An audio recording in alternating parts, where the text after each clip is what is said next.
बच्चों, आपका मेरे चैनल में स्वागत है।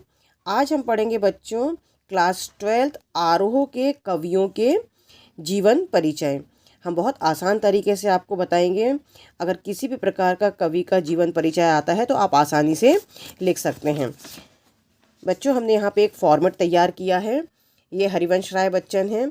आपको सभी कवियों की रचनाएं जरूर याद करनी हैं। मान लो आपको कवियों की रचनाएं याद नहीं हैं, लेकिन आपने मेरे अनुसार कला पक्ष, भाव पक्ष और साहित्य में स्थान लिख दिया तो आपको इसके नंबर जरूर मिलेंगे। और ये जो कला पक्ष, भाव पक्ष और जो साहित्य में स्थान है, आप सभी कवियों में ये लिख सकते हैं। बच्चों, सिर्फ ध्यान रखना कि जो कला पक्ष है ये गोस्वामी तुलसीदास में आप नहीं लिखना, क्योंकि उनके समय में ये अंग्रेजी नहीं था। ठीक है, उर्दू, फारसी, अंग्रेजी ये वाला नहीं था। तो ये गोस्वामी तुलसीदास में नहीं लिखेंगे। बाकी आप सभी कवियों के जीवन परिचय में बच्चों ये लिख सकते हैं। तो देखिए, रचनाएं आपको याद करनी है। तो हरिवंश राय बच्चन की दो रचनाएं क्या है, मधुवाला और मधुशाला। अब कला पक्ष। कला पक्ष देखिए, इसमें क्या लिखना है आपको। इनकी भाषा शुद्ध साहित्यिक खड़ी बोली है। इनकी रचनाओं में उर्दू, फारसी, अंग्रेजी आदि भाषाओं का प्रयोग किया है और इनकी रचनाओं में काव्य सौंदर्य देखने को मिलता है। बच्चों, जो ये कला पक्ष है, आप किसी भी कवि में आप ये कला पक्ष लिख सकते हैं, सिर्फ गोस्वामी तुलसीदास को छोड़ के। अब भाव पक्ष देखें। भाव पक्ष में क्या लिखेंगे। इन्होंने अपनी रचनाओं में अलंकार का प्रयोग किया है।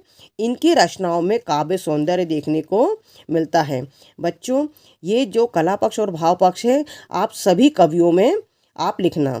गोस्वामी तुलसीदास में आप भाव पक्ष ये लिख सकते हैं, लेकिन कला पक्ष में आप इनकी रचनाओं में उर्दू, फारसी, अंग्रेजी आदि भाषाओं का प्रयोग किया है, ये लाइन आप काट देंगे। अब साहित्य में स्थान देखिए। इनका साहित्य में महत्वपूर्ण स्थान है। यह महान और उच्च कोटि के कवि हैं। इनका साहित्य में बहुत बड़ा योगदान है।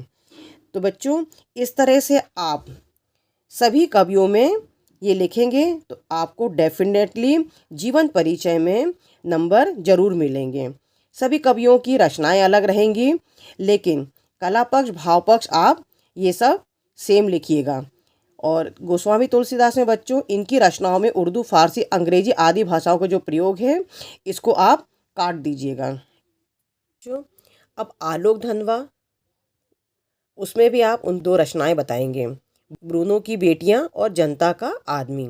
लेकिन कला पक्ष सेम यही रहेगा बच्चों, भाव पक्ष भी सेम यही रहेगा और साहित्य में स्थान भी यही रहेगा।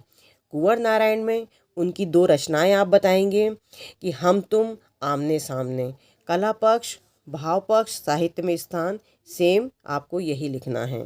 रघुवीर सहाय का भी यही लिखना है। शमशेर बहादुर सिंह का भी बच्चों यही लिखना है। आप कोई भी कवि का जो जीवन परिचय आएगा, जिसमें आपको कला पक्ष, भाव पक्ष, साहित्य में स्थान पूछेंगे, आपको बच्चों सभी कवियों में सेम यही लिखना है। बस बच्चों, आपको दो रचनाएं याद करनी हैं। मान लो रचनाएं याद नहीं भी हैं तो भी आप रचनाओं को छोड़ दीजिए। बाकी कला पक्ष, भाव पक्ष, साहित्य में स्थान सेम आप यही लिखेंगे तो आपको बच्चों नंबर जरूर मिलेंगे। और अब हम इसके बाद देखते हैं गोस्वामी तुलसीदास का जीवन परिचय। बच्चों, गोस्वामी तुलसीदास का भी जीवन परिचय, इसमें क्या है, आपको इनकी दो रचनाएं हैं। अब आपको गीतावली, दोहावली, कवितावली, रामचरितमानस आपने सुना होगा बेटा। और जो इसमें देखो, सब में वली वली लिखा है, तो गीतावली, दोहावली और ये कवितावली।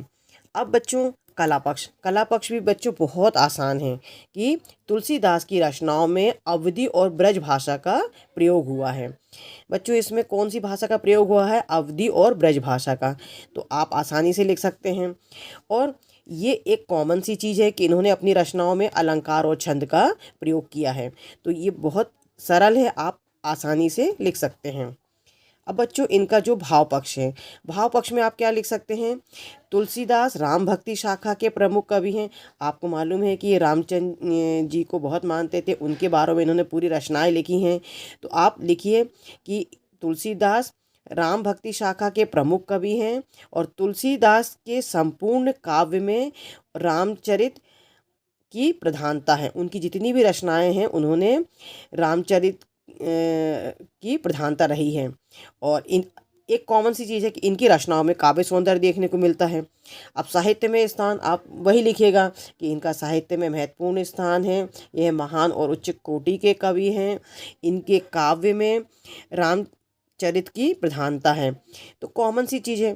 तो बच्चों, इस तरह से किसी भी प्रकार का कोई भी जीवन परिचय आएगा आप आसानी से लिख सकते हैं। बच्चों, आप कमेंट करके ज़रूर बताइएगा कि आपको ये कवि परिचय कैसा लगा। अगर आप बोलते हैं तो हम आपके लिए लेखक का भी जीवन परिचय लेके आएंगे।